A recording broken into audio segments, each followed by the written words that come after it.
Like, were you depressed? Like, how tough was it? How dark was it? How lonely was it? You know, just take us there. I mean, like, yeah, I was definitely like, that's probably like the lowest part of me to my life. Just like, you know, just being depressed. Like, so like underdog, like your story needs to be heard. Like this whole thing is about celebrating underdogs and just telling their story. Underrated, we the underdogs, underestimated, yeah. Underrated, we the underdogs, underestimated, we the ones. Yeah, we the ones. Yeah, we the ones. We the ones. Yeah.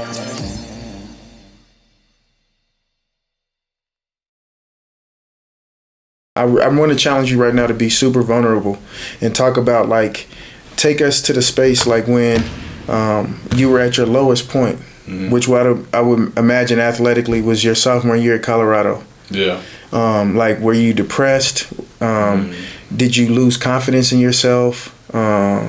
Did you feel like you had let yourself down? Did you feel like you had failed? You know, I life coach a lot of athletes, and when they get in that space, they incorrectly think that they're not good enough. And like I told you, to me, competitive maturity knows that when those tough times come, it's not that I'm not good enough. It's just that this challenge is just this hard. You know, and so like I just have to see my way through it. But I imagine you weren't there. Like, were you depressed? Like, how tough was it? How dark was it? How lonely was it? You know, just take us there.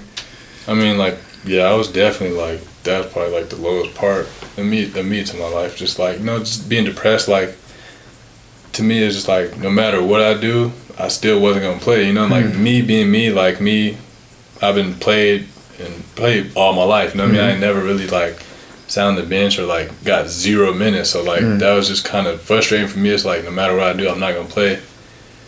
But I mean, like, it was just like, I don't know. It just kind of made, like, looking back at it, it made me like kind of fall in love with it again. But like for a while, it's just like bro, like, why am I here? You know what I mean? Like, I'm coming here practicing, lifting, working my butt off, but I'm still not gonna play it. And like, I don't know, it's a rough part for me, just like that, and just like from day to day, you know what I mean? It's just like, just, you know, I'm like not dreading it, but like it's kind of like part of me is just like, dang, like, I got practice today, like I'm gonna go in here and work out, you know, like I just didn't understand the mental side of it. It's just like, I'm gonna go in here and do this and then go back home, like repeat every single day, you know what I mean? Like, go practice, go sit on the bench, go to practice, go sit on the bench. Like, that was just a rough part for me. Like, I felt super isolated though. Like, I mean, I did. Like, looking back at it, I was really isolated. And I probably could have made the situation a little bit worse just because, like, I was just kind of like, I just closed everybody off, you know what I mean? Like, I didn't really want to talk, I didn't want to hang out, I was just like, just trying to figure it out. But, yeah, like, I was really isolated, and it was just rough. Like, I can't even put it into words. Like, there's just so much that went through my head. It's like, why am I here? I might as well go back home, go get a job or something. Like, it's a waste of time. So you like, lost. I lost. You lost confidence. Your swag was gone. You know what I mean? Yeah, like, I wasn't the same me. When, you know when your swag, like, when you went to Denver East 4-star, all this and that, where was your swag on a scale of 1 to 100? 1,000. And where was it? 1,000. Where was it when you were your lowest? There is low. Like, I felt like, you know what I mean? Like, felt like nobody. Yeah. Like, you know what I mean? Just that's the way I came up. You know what I mean? Like, just like I was the guy on my team, or if not wasn't the guy, then I was the second guy, whatever it may be. But like, you know, I was one of the main options on the team, and just going through that, like, kind of showed me, like, it humbled me. It did humble me, but it also opened my eyes to, like, you know, like I said, like, everybody's the best from where they come from. So like, it's a whole nother grind. So I want to talk about, I appreciate this. I just feel like this is going to help so many people. There are two things I want to really, like, lean in on. The first, like you said, you felt like a nobody. And I think that's so common. You know, like, we love basketball, and I've been there before. I think there are a lot of people there.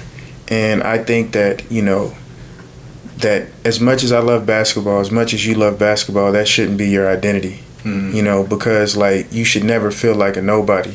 You know, but there are a lot of people feeling like that. So, like, it was, like, now that you're on the other side of that, you know, how do you, you know, what advice would you give somebody that, like, if they came to you, like, man, I'm not playing, I'm sitting at the end of the bench and I feel like a nobody, what would you say? I mean, the first thing is just like, I mean, I know it's hard. It's easier to say than to actually do it, you know what I mean? Versus like, you know, keep your confidence, but like I said, it's easier to say that, but like keeping your confidence and just like kind of giving yourself goals like to reach for, you know what I mean? Just to keep you like kind of focused and busy in a way, like keeping you focused, give yourself some goals, and then just looking at bigger picture, you know what I mean? It's bigger than the moment. Right. You know what I mean? Like, yeah, like, you know, it's not gonna be like that forever. Right. You got to be tougher than your tough times. Like, you know, tough times, it's gonna seem long during that moment, but when you look back and be like, dang, it really wasn't that long. Like, it wasn't as crazy as it seemed. Yo, my bad. I need a pass. Yo, this is the first pod and I'm excited about it, but you know it's going to be growing pains. We had some technical difficulties and I hate that we did because his answer was dope. But anyways, before we move on, I might as well plug myself, right? So like, follow, subscribe. If you need a book, Got It Basketball, check me out. If you need a basketball trainer, I'll do that too. But let's get back to it. All right, so, you know, just really, I think the other place that I want to hang out with is like you mentioned, you were isolated. You isolated yourself, right? And I think that, like, as you mature, you have to define things for your own, because when we take the definition people give us, it prevents us from being our best. Like, say, for example, what does it mean to be a competitor? Like us, like a lot of like us macho dudes, we think competitive dudes think a competitor is like, when times are tough, I'm fine. Leave me alone, right? I'm good. I'll figure this out on my own. Stupid? No. Like, you were blessed with good people that are experienced, that have been through things for a reason. So when you go through tough times, they're not going to feel sorry for you. They're not going, you know, fight the battle for you, but they can empower you and give you the right perspective to fight the battle. Would you, now that you are mature as a competitor, how would you have handled that period where you isolated yourself differently? Just not isolating myself so much, just being able, just reaching out to people and talking it out, even if it's somebody who may not really understand the situation, but just being able to talk about it and kind of get it out, and you know, you go from there, and that's kind of you just kind of figure out what it is, or you just hear yourself talk about it. You know what I mean? Just because if you, for so long, you know, if you're sitting with that bottled up, eventually you're gonna get to the breaking point. And it's just like, it's gonna be everywhere. Coach might tap you on the shoulder. You might. It might go from bad to real bad. I've seen that happen. Like, I've definitely seen that happen. Like, you could be, some stuff like that could happen, but like, you know, just getting it out a little bit. It don't have to be everything, but just being able to just talk about it. I mean, that helps. That goes a long way versus you just keeping it bottled in, and then who knows what happens. Somebody might tap you the wrong way, and just downhill from there. Like, yeah, it's a snowball. Now all of a sudden, coach is saying you got a bad attitude and you're not coachable. You know. I want to talk about it from this standpoint too. I remember at Iowa State, you know, I was influential with some of the players that was going through that. And I really, you know, helped them through that, talking it through. And I remember one player in particular, I won't say his name, little bro, I love him to death. But, you know, like, he wasn't playing well and he got benched. And we were, like, on the Thanksgiving tournament. And, you know, sometimes that's the worst time to, like, play bad and get benched, because you around and we won, so you're happy, but, like, you're still sad. So he comes to the breakfast the next day, earbuds in, not speaking to anybody. And so I was like, bro, I get it. Like, we talked it out, but I was like, you know, like, you know, you can't, you always got to be a good teammate. Like, you got to show up, and you got to be, like, to me, being a good teammate means that, like, I've got to put my excitement for my team as individuals, whether there's somebody playing well, and us collectively, over, you know, my disappointment. That's there and that's valid, and I got to deal with it. But in this moment, like, do you feel like, how did you handle that when you weren't playing? Do you feel like you were a great teammate, or do you kind of wish, like, man, I wish I could go back and be better? A little bit of both. Like, it's kind of say, like, that first, like, when it was first happening, like, I don't know, my stuff was just all over the place. Like, I'm on the bench mad, like this, and, you know, just leaning back, just doing all type. You know, you could tell, like, something wrong, you know what I mean? But then, like, it just took me to a while till, like, my dad told me, he's like, just watch this clip. Like, watch you on the bench. Like, watch this. Look at you. He's like, how does that look? Like, would a next school even want you like that? Like, nobody would want their body language all bad like that, like, yeah, you're going through it, but you can't show everybody that you're going through it bad body language like that. You know what I mean? You gotta have like a poker face to where they don't know if you're good or bad. You know what I mean? But just basically him telling me that, and then just like, you know, me learning that, like, you know, yeah, I'm not playing, but these are still my guys. Like, I'm hanging out with them every day, or you know what I mean? We hang, chilling, playing the game, whatever we're doing. Like, just still showing my love for them and not so worried about myself that like I'm not even paying attention to what they're doing, because like they was doing, you know what I mean? Like they was doing some good things. You know what I mean? Like tournaments and, you know, just breaking records and stuff. And it's just like I was just so bottled in, focused on myself. I wasn't even really paying attention and noticing what was really going on. Right. Are you the captain? Are you a captain? I know you are a captain. Yeah. And so like how does what you've been through, you know, like all those things, like how has that helped you be the captain that you are? Just learning, you know what I mean? Just learning and just really witnessing it firsthand, like, you know, because I'm pretty sure there might be a freshman on my team that might feel the same way or go through the same thing. And just me, like, telling him that, like, yeah, I've been there before, like, you know what I mean? This is what you got to do. This is, like, how to look at it in their perspective. Just helping, you know, just being somebody for them to talk to, or an ear for them to listen to, you know what I mean? Or for them to talk to, but just, you know, just being like kind of using my experience and just talking to other people and just kind of teaching other people, you know what I mean? Just because like I know when I was going through it, there's people that talk to me, but like I isolate myself so much that like I couldn't even really realize that people was actually, you know what I mean, trying to help me. But just doing that and just letting them know that like they could talk, and, you know what I mean, they could, it's gonna be sunny days at the end eventually, you know what I mean? Just got to get through this little part and just kind of keep your head down and keep working. Yeah, what's the hardest? I appreciate that's a dope answer. What's the hardest part of being a leader of men? Like, you're a captain of a college basketball team. That's men in that locker room. What's the hardest, most challenging part of being a leader of men? Just, I would say just like, you know, like, even though we're all men and stuff, but like, you know, especially like when you're in a basketball team, like everybody's gonna go as you go. Like, so say if I have a bad practice, or if I was to have like a terrible attitude, they're gonna be like, oh, well, he does it, so why can't I do it? You know what I mean?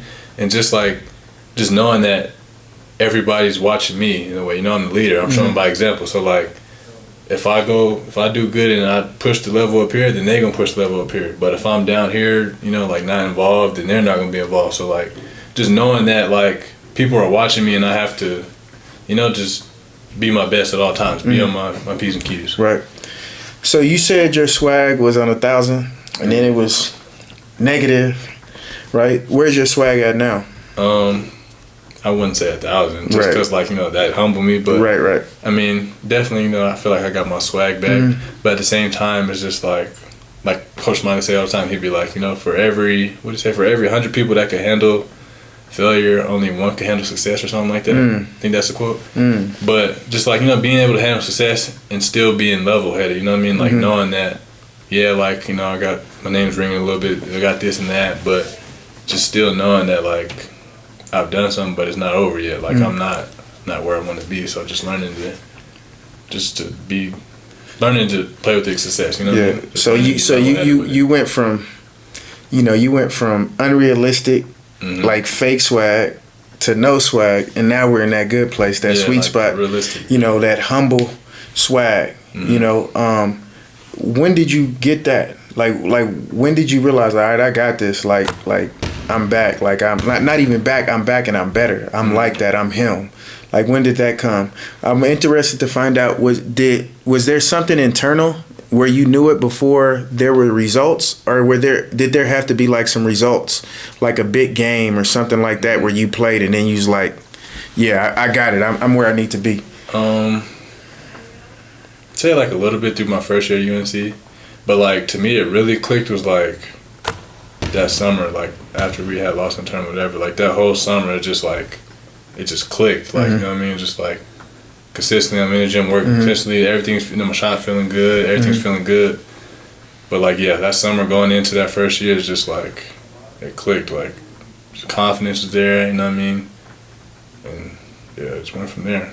But like, yeah, like the reason I know it clicked that summer is just because like first game, like I opened up a whatever 20 points, whatever it was, but like from that first game on, like it just felt, you know what I mean? Mm-hmm. It just clicked, like it just felt rhythm. Everything was in rhythm. It felt right, and then I was just able to kind of keep it going from there. Like, you know, usually when you play them first games, you're like nervous. You're like, dang, it's the first game. But I didn't even feel like that. Like I just felt like it's another day in the office. It's like, go time. Mm-hmm. Yeah. Like that's just kind of how like my whole mindset was from there. It's like, just like I said earlier, like I didn't put up so much shots. I put in so much work. Like it's in rhythm. Like I do this every day. Like it's another day in the office for real. Okay. Take me through career high 36-point game in the conference tournament, right? Yeah.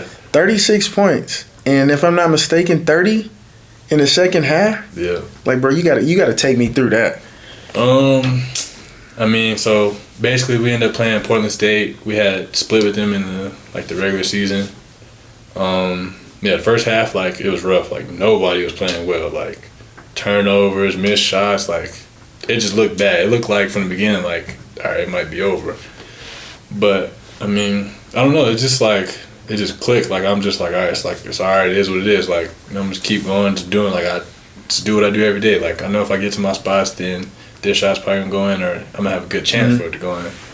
But it's just like, the emotions was crazy. Just because, like, first half, everybody's like, you could just see it watching the film. Everybody's down. Nobody's hitting shots we can't finish, and they're just pressing us and taking it. You know what I mean? Just it was everywhere. And then second half, like, we're just talking to everybody, like, just keep going. Just keep knocking away at it, you know, keep chipping away at it. But then it just started. Like, I hit like a pull-up three. Then it just went from there. Like, once I hit that one, like, you probably see in the film, I stuck it like this. Yeah. And then, yeah, it just went from there. It came down again, another pull-up three about the same spot, and then we just start coming. Like, everybody's hitting. It's just like literally everything. And that was a close game. Yeah, so like, you needed every one of them buckets. Yeah, like we was down like, I want to say like 15 or something at halftime, 12 at halftime, something like that. And so like we just started making a run, and it was just like shot after shot after shot, and like it was crazy though. Like that was definitely like one of the craziest moments. Just like, cause I wasn't really thinking. It's just like it was just happening. You know what I mean? Like. Yeah, you just playing like the way you're supposed to. You know what I mean? Like I wasn't thinking. Like it just felt normal. It just felt natural. The way it's supposed to. Yeah, like it was good though. That was crazy though. Just like, especially it being, you know, like 30 points in the second half of the conference tournament is like crazy. After we just played the game the day before, like, you know what I mean? Those conference tournaments it'd be kind of crazy because you playing 3 days in a row, 4 days in a row if you make the championship. But it was crazy though. Like. Looking back at it, it's like, whoa. Yeah. I've got so as we wrap up, you know, like I just want to applaud you, celebrate you, thank you for I believe this, that if we only promote the finished product and we don't talk about the process, then we don't inspire people. But when we have the courage enough to talk about the pain of the process to get to this polished product, you averaging 21 points. But when we talk about the depression, when we talk about the doubt, when we talk about the things that we could have done better, like being a better teammate, now we connect with people and let them know like they too can make it. So I appreciate you for that. But what I do want to challenge you too is that like I know you, I know your heart, I've known you a long time, you know, I know your family, your parents have done an amazing job, and so because of that, I know you're going to accept this challenge. I know that your dreams, your underdog journey, and everything you're doing is bigger than you, right? And so I'm just challenging you to understand the assignment, and it's not, because it's bigger than you, it's not good enough to just let me back up. You have to keep going, dog. Like, you can't stop. Like, you're one of the top top scorers in the country. You got to keep going because there's somebody that's watching you, right? And they need to see excellence. They need to see what excellence look like. There's not a lot of people that excel, that are committed to excellence, that have a lifestyle of excellence, and they need to see that when they see you. I told you this earlier, one of the things that kept me going, that keeps me going, one of the most rewarding moments of my career is when you were a kid and your dad came up to me and said, Dad, like, I want to do what Nick does. I like what he does. I could see myself doing that. Like, bro, that meant so much to me. And like sometimes when I get discouraged, I just think about that and think about like who I'm impacting.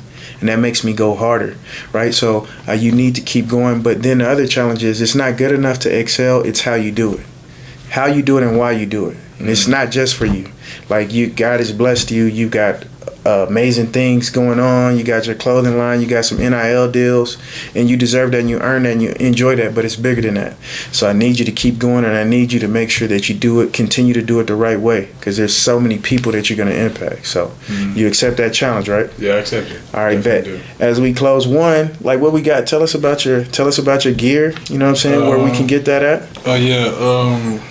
I got the link in my Instagram and stuff, but on bonfire.com. It's called Savage Gear, Savage Apparel. Yeah. I got 2 colorways. I got this one, another one with like the little picture on the front. Yeah. Now that shit, and you got the hoodies, right? Because this was about to be hoodie season. So I got hoodies, crew necks, long sleeves. Got the t-shirts like this, and then got the cotton t-shirts. Right. Pretty good selection on there. Lots of colors. You know what I mean? Yeah. Bet. Last thing I got is what are your dreams? You know, like you've accomplished a lot, and I know you're a growth mindset person, which means that like while you celebrate what you've done, you always know that there's more you can do. You know, what are your underdog dreams, and what's your why? What's your grind? Where is it taking you? I mean, just to continue to prove people wrong. Like I said before, a lot of people probably didn't expect me to be in the situation I'm in or even make it to this far, but just knowing that like people don't expect me to be here, or people didn't think I'd be here, kind of keeps me going. And then just like, the younger crowd, just seeing like my sister, she's younger, just starting high school, my cousins, just giving them somebody that they could look at and see that like, it's been a constant increase, you know what I mean? Mm-hmm. Just constant increase, and seeing somebody like that they know personally that, has done something pretty well with themselves and still coming around to like give back or talk or, whatever it is. Mm-hmm. Yep. That's pretty much it. Good. So I believe that to be your best self as a basketball player, just as a person in life, it's a team sport. Like you can't do everything you're capable of. You don't have a good team of people behind you. I think that means that you have to be the general manager, so to speak, for your whole life, and make sure that you put the right people on your squad. Mm-hmm. So clearly, you have a great team of people behind you, like to be able to accomplish all you've accomplished and overcome the darkness and adversity that you've overcame. Like that's bigger than just you. You didn't do that on your own. So like who's on your team that's responsible for all the success? Of course, like my parents, grandma, she was a big part of it. Like just a lot of me praying and her talking, just talking to me and stuff. Then my girlfriend, she was there through all that. Like she's seen it all, and she, even though she didn't really quite understand everything, but she was just some help, you know what I mean? Mm-hmm. And then even talking to you, like, we haven't been talking as much, but like over the years, we used to always keep in contact, always link up and stuff. Just like, I kind of feel like I made the team. Most people, like, most people that's like kind of around me or I talk to, like, always like, it's always a moment like when I feel like I need to hear something and like it comes from them, you know what I mean? But just like them, then Jermaine, I've been working with him since I was like little. But those are the main few. Just, everybody, pretty much everybody knows that they're a part of the team or not. But yeah, just them, just always being there for me whenever I need to talk, or just, keeping it real with me, honestly. Like, you always need those people, like we said, to keep it real, not sugarcoat it, and just tell you the truth, if it hurts or not, Like they care about your feelings, but they don't care enough to where they'll sugarcoat it, you know what I mean? Yeah, bet.